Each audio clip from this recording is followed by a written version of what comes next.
We're on track, ready for our X30 Senior Final. It is the second and deciding round of the inaugural X30 Euro Series. After some really good racing in Italy, we've had some unbelievable racing so far here in Spain. We had qualifying on Friday, we had 3 race heats yesterday, a pre-final earlier on today. It all boils down to this one race. You've seen the grid on screen. It is Mauricio van der Laan, number 236 for Spain on pole. Brett Ward, number 217 for Great Britain, is alongside. 223 is Berke Besler representing Turkey. He starts third. David Bowman for France, number 211, starts fourth. Row 3, Carlos Leon, number 219 for Spain, and Hugo Ellis, number 214 for Great Britain. That's the top 6. Row 4, we've got Mike Bartels for Holland, who came through well in the pre-final. Oliver Varney is alongside him for the UK. And to complete the top 10, we've got Saul Riker Robinson and Guillaume Peugeot, the British and Spanish drivers. That's our top 10. There are 19 drivers in total, and the unofficial version of the points off the pre-final results and off my admittedly old school maths is that Berke Besler has got 122 points, 119 points for Brett Ward, so 3 points the difference. Brett is ahead on the grid, he's second on the grid, but he's on the outside line. Berke Besler arguably in the better position, third, but on the inside line. Nothing between them in terms of their pace this weekend. So 3 points the difference between them. Brett has therefore got to beat Berke Besler by at least 3 points. And if they tie, it goes down to the number of finals they have won. If they've both won one, because Berke won in Italy, if Brett wins here, and Berke is second, for example, they'll tie on points, then it would go down to the most number of pre-final wins. So it's there's a lot to take in, but Mauricio van der Laan is up there in the mix. Actually, working on that, Berke Besler got 32 points, didn't he? Because he finished in third place. So I reckon he's actually much closer than that. So Brett Ward is in touching distance here. It's 1 point the difference. My mistake, not 2, not 3. 1 point the difference. 120 for Besler, 119 for Brett Ward. There is Brett Ward, number 217 on the outside of the front row. There is his championship rival just behind him to his right, 223. The white bodywork is Berke Besler. And then you've got Mauricio van der Laan, who's just trying to win the race here. Hugo Ellis still with a chance of the title as well on 111 points. He's third in the standings if it all goes wrong for those ahead of him, and he's not far back on the grid. Watch for him in kart 214. He's been a quick starter this weekend, and the race does not get underway. It's a full start. So they're going to be sent round again. They were a bit spread out, weren't they, coming out of the last corner? So everybody was holding their breath, then ready to go, but pretty quickly that was called, that it was going to be a full start. Nigel Edwards, who's the race director on the gantry overlooking the start-finish line, sends them back around. So let's double-check the maths then. They arrived here, 2 points the difference. Berke Besler on 88, Brett Ward on 86. Brett scored 33 points for finishing second. Berke Besler scored 32 points for finishing third in the pre-final. So yes, there's only 1 point between them. 120 versus 119. 111 points for Hugo Ellis, third. 107 points for David Bowman in fourth. And then tied for fifth on 101 points each, Oli Varney and Saul Riker Robinson, by my reckoning. The race distance for this one is going to be long, 16 laps. The temperature in the last 20 minutes has gone up from 28 degrees to 31 degrees. Everybody was saying it was going to be hotter than yesterday, but the heat tends to come a bit later. It tends to be the middle of the afternoon when it really, really gets hot, so around 3, 4 o'clock. So although it was 33 degrees at one point yesterday, we're only at 31, only at 31 degrees, but it could be 36 later on, I'm told. But for now, hot enough for these drivers with their gloves on, their boots, their fireproofs, their race helmets. He's going to be melting them in these karts, and it's physical as well behind the wheel of these karts. No modern day gizmos, there's no ABS, there's no electronics.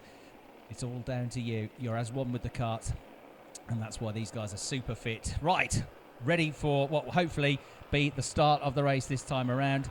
Winner takes all in this one, essentially, then, with just 1 point between them. Brett Ward knows he just wants to finish ahead of Berke Besler by a couple of points. If they tie, Berke Besler with the most wins could do it. Depends where they finish. Brett Ward wins the race, he'll win it whatever happens to Berke Besler. So, long way to go. Let's see who's going to win the race first up as they're sent around again. Making us wait for this, aren't they? Second, I think we've had one full start all weekend long. We've had 2 already in this race. I think this is partially down to the fact that they are a little bit tense out there. They all know how important the first lap is going to be, and they also know how close it has been thus far in the racing. And Nigel Edwards has, in front of the commentary box, made his way off the top of the gantry and down the steps. So he's having a word with I think the marshals on the start line. And a man with a red flag is walking towards the track with Nigel Edwards. I think, yep, the red flag's come out. This is going to be stopped, because two pretty shoddy formations mean that Nigel is going to have to talk with the drivers.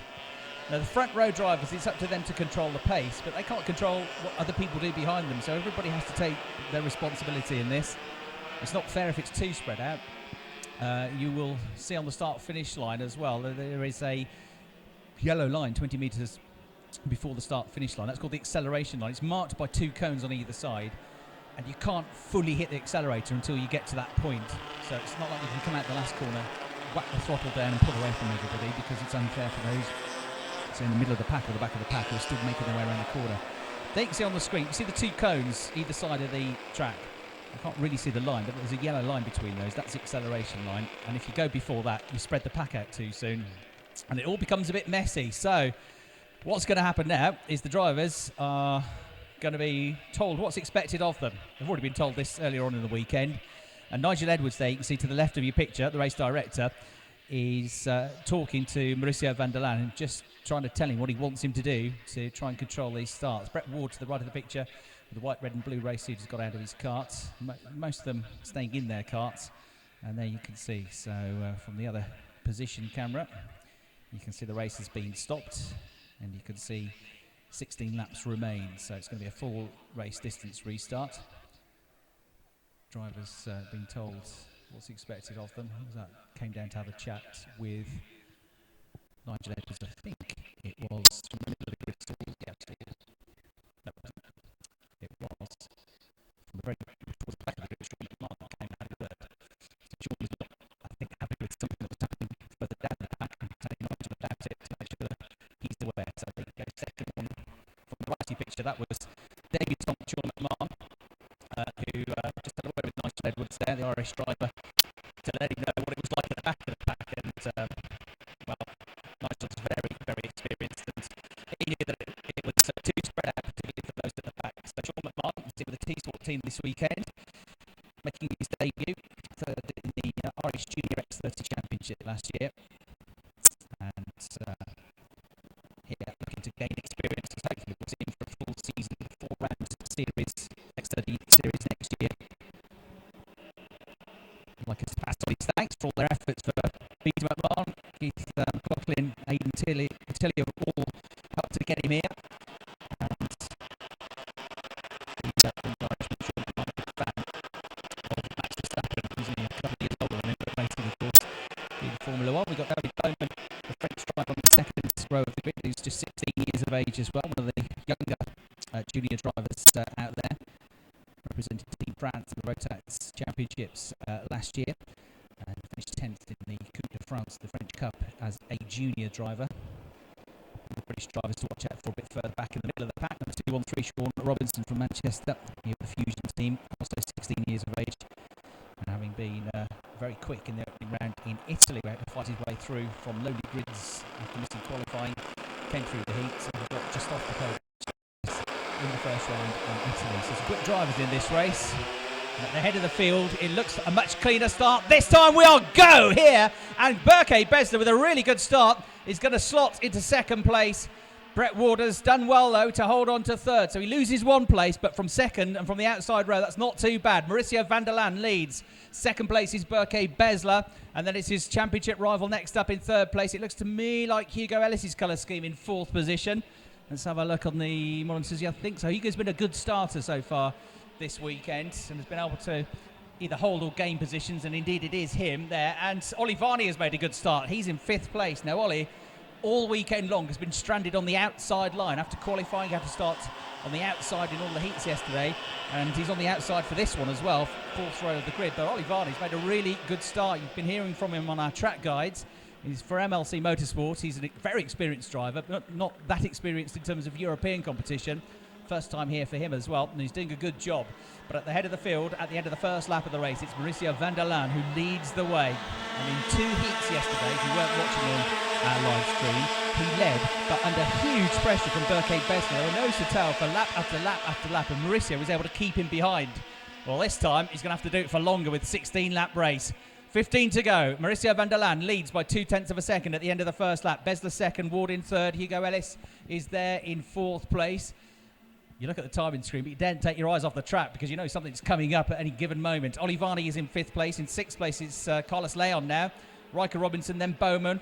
And also in the top 10, we got Christopher Chanes, who was unlucky in the pre-final, having been in 5th place for most of the race. He dropped back late on to finish in 13th, but he's gained ground, and the French driver has been impressive so far today. He was one of the quickest drivers in the morning warm-up session. So watch for Christopher to come through, but at the head of the field, the gap still around about 0.2 of a second.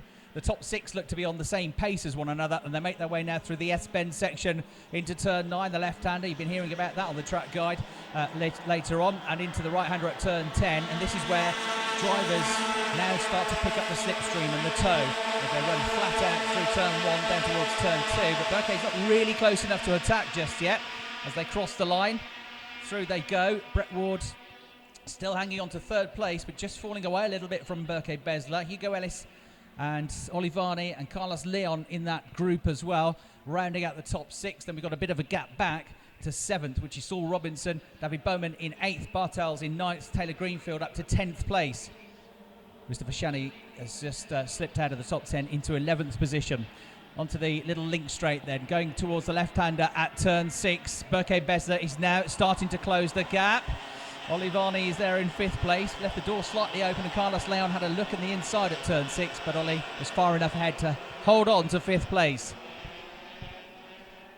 Into the right-hander they go. Berke Besler looks to be quicker in the middle sector, but there was a good exit last time from Mauricio van der Laan coming out of turn 10, and that gives him just enough buffer to be able to fend off Berke down the straight. So Berke's a couple of lengths back, closer this time though.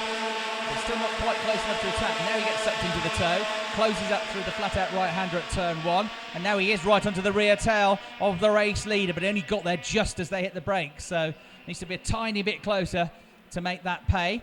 Brett Ward is trying to fend everybody off in 3rd place. He's got a queue forming up behind him, and Hugo Ellis is coming under attack now. So in this second group of carts, all getting side by side. David Bowman has just got the fastest lap of the race. And Olivani goes to the head of the second group of carts and goes through into 4th place. Olivani at turn 4, in a move which began at the hairpin at turn 3, sneaks through. Cart number 215, the British driver, the greenish coloured helmet, going well now, making good progress up to 4th place. Can he get on the podium? He's got a chance, hasn't he? He's got to get his head down there for a couple of laps, though, to close the gap to those ahead. And Brett Ward trying here, but at the moment, Berke Besler is on for 52 points. If he finishes in second, it'll be 50 points for Brett Ward. Brett's a point behind coming into this race. Berke just got to finish in front of Brett Ward to wrap up the title. As long as they both finish reasonably high up, if they don't, other people can come into the mix for the championship. But the driver in the lead of the race, Mauricio van der Laan, is not really featuring in the points. He just wants to win the race here. Berke knows he doesn't have to go and win the race. 2nd place is more than good enough. He knows his rival is behind him, and he'll only take a move if it doesn't involve risk. But these two have been together for a long time. We've got one off there who has dropped down the order and into the barriers. That's at the end of the lap, so trying to identify him. Can't see the number because it's pushed up against the tyre barrier, but that's one that's dropped out already. Not one of the leaders though. There they are, the top 2 nose to tail on your screens. Pujabea didn't. He's dropped down the order a bit. Atakamala, I'm afraid, hasn't come through. And there you can see a couple of drivers off and out of the race. They're not going to take any further part in the action. The race leaders just coming up to that incident zone. And through they come out of turn 10, down towards the start-finish line. And we've got just about the same gap between them. But they are pulling away from Ward in 3rd place. In 4th place now it's Carlos Leon.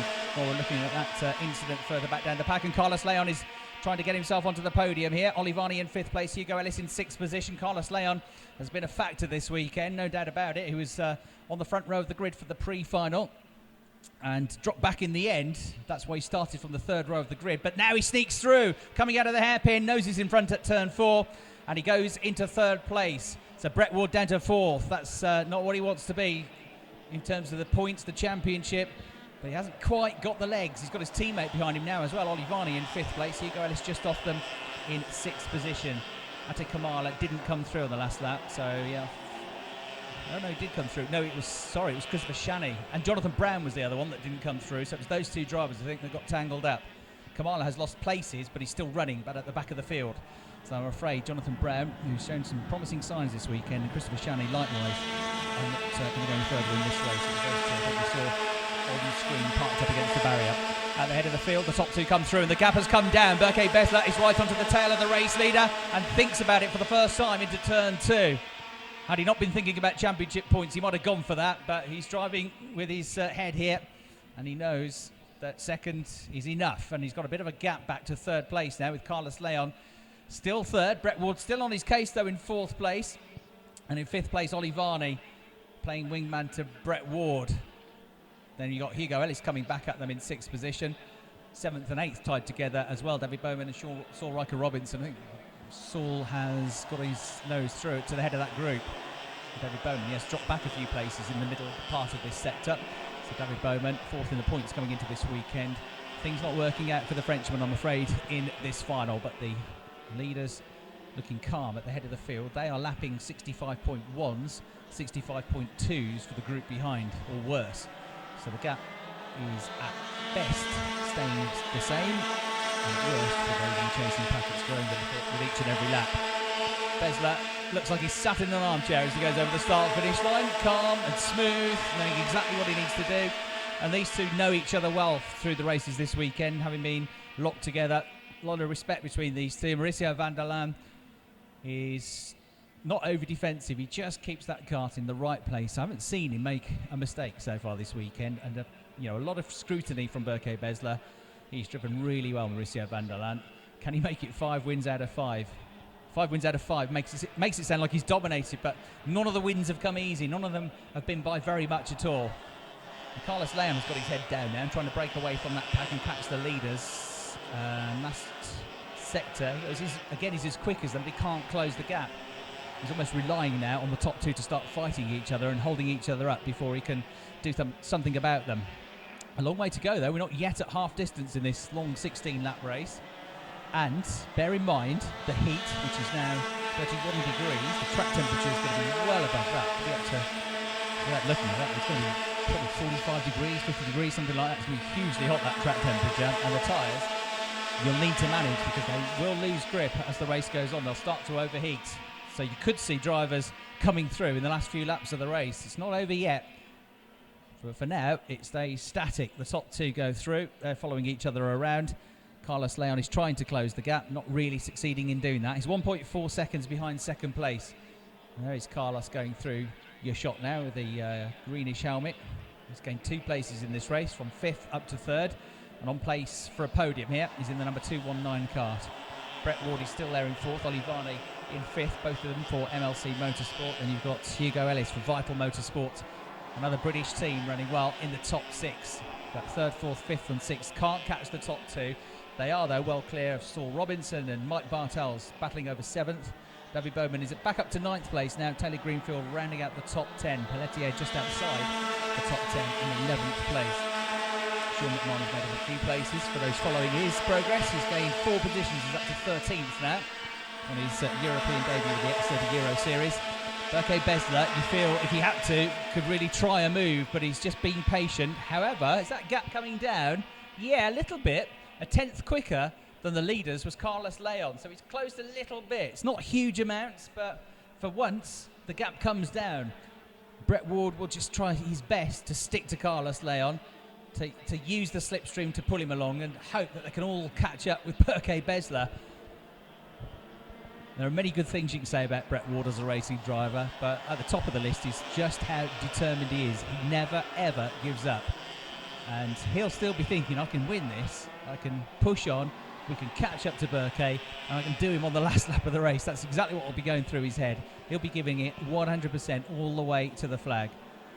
And you've seen before, if battle, if leaders start to tighten up in the last couple of laps and you're chasing them down and giving everything, you can make up huge amounts of time in the last quarter of the race.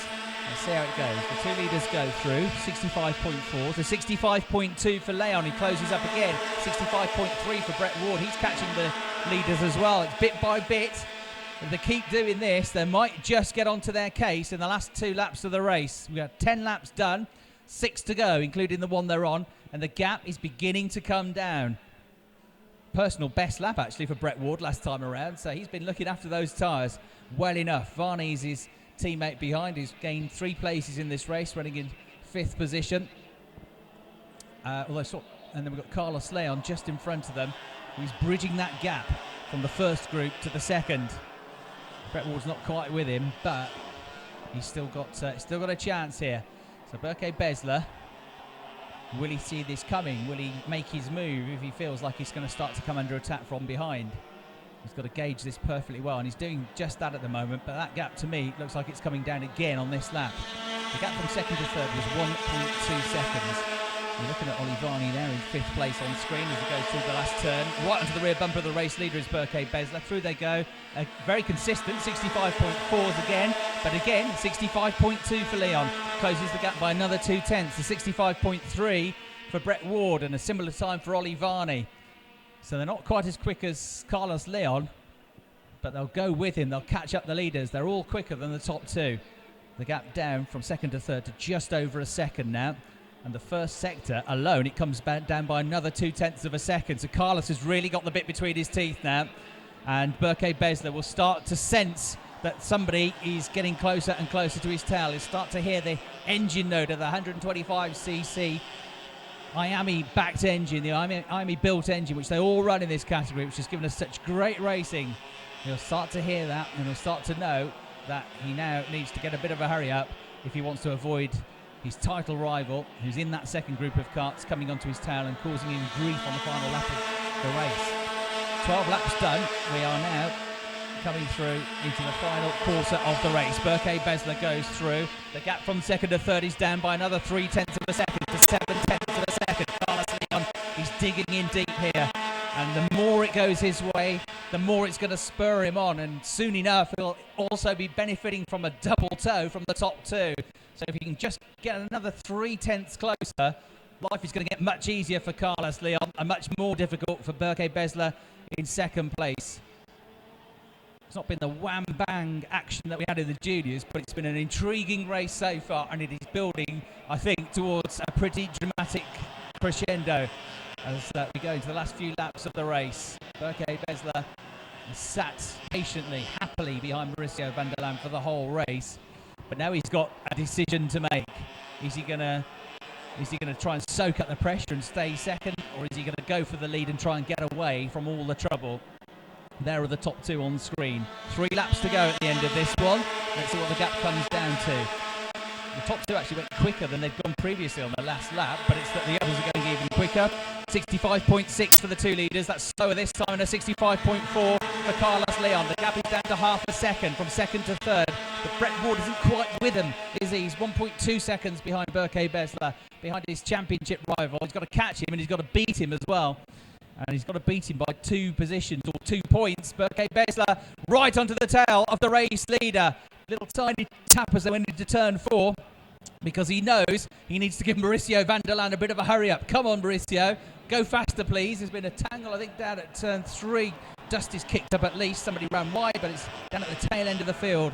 And all the action is about to be happening at the front of the field here, because Carlos Leon is almost with them. He's third. He's on for a podium. He'd like to try and get 1 point and make it a Spanish 1-2. He'd dearly love to get the lead of the race. And the way he's going, he's the quickest man on the track, and it has been for the last 4 or 5 laps. He could do it. So here they come. He's now close enough to pick up the toe. So it's going to be a humdinger of the last few laps, I reckon. Brett Ward needs to dig in deep to catch them all up. Through they go. 14 laps complete, 2 laps to go. Berke Besler closing up to the race leader once again at turn 2. But once again, there's no gap, there's no way through. And Carlos Leon gets a better run through turn 2 and starts to close the gap as they go into the braking zone for turn 3. And Berke Besler makes his move down the inside and goes for the lead of the race. He had to do it, really. Carlos Leon follows him through and goes second. And Mauricio van der Laan is down to third place. Suddenly, the race explodes into life. But Berke has done exactly, I think, what he needed to do there. He went on the attack, and that was the best form of defence. And now he's got a cushion of 2 drivers between himself and his championship rival Brett Ward, who is closer but still 4th. Varney in 5th. At the back of the lead group, Hugo Ellis in 6th place. Nose to tail for 2nd place here between the 2 Spaniards. Mauricio van der Laan, having led most of the race, having led for most of the weekend, finds himself suddenly in 3rd place. He's not done yet, though. He didn't lead that many laps in the pre-final, but he came through and he won, and he got through on the last couple of laps. So Mauricio, do not count him out yet, but they are running out of time because we're about to start the final lap of the race. It's side by side as Carlos Leon goes for the lead at the start of the lap, and through he goes. Leon into 1st place. Besler is trying to fight back at turn 2, but he can't. He stays 2nd. He's still good enough for the points, and Brett Ward closes up in 4th place. Everybody together now. Brett's going to have to go for this pretty soon if he wants to do something about them. It's side by side for 2nd place as Mauricio van der Laan has a big go at Berke Besler, but Berke gets through. He stays 2nd and he pulls away, and van der Laan gets sucked into the group, and Brett Ward is trying to get through as well to get himself up onto the podium. It's all side by side, and Hugo Ellis is the one that comes through past both of them to go 3rd. Brett Ward's ended up in 5th place there. Mauricio van der Laan in 4th, trying to go back around the outside. It's Carlos Leon, Berke Besler, Hugo Ellis deep into the corner, runs wide, and Brett Ward gets past both of them, 5th to 3rd. He's gone through into a podium-paying position, but it's Berke Besler's championship if he can stay in 2nd place for 2 more corners. He's hunting down the race leader. Carlos Leon has driven absolutely fantastically to get them the cars up there. He was so far behind, and he worked tirelessly, and he made his moves, and he's maybe going to win the race because Berke Besler comes back at him over the line side by side. Dead heat. Carlos Leon wins by 5 thousandths of a second. Nothing between them, but it's Carlos Leon for Spain who wins by 0.005 seconds. Berke Besler almost stole it on the line. Brett Ward 3rd. Ollie Varney 4th, came through as well on that last lap. Mauricio van der Laan 5th after all his work this weekend. Hugo Ellis 6th. He almost got the podium. He was 3rd with less than half a lap to go. Mike Bartels 7th. Taylor Greenfield 8th. Saul Riker Robinson in 9th. And David Bowman rounding out the top 10. Well, that was a race that built and built and built. You just knew it was going to kick off in the last couple of laps of the race, and so it proved to be. But Carlos Leon drove his socks off to catch them all up, and he got through with a few laps to spare to win the race. And then Berke Besler almost stole it coming out of the last corner. Just side by side photo finish, but Berke has won the title. He's done enough to win the title unofficially. By my maths, he's done it. Brett Ward gave it everything and almost had his chance on the last lap, but at least he got himself a podium finish. Ollie Varney will be well pleased as well with the way he's driven this weekend to take 4th spot. Mauricio van der Laan and Hugo Ellis round out the top 6 after a fantastic final for the X30 seniors.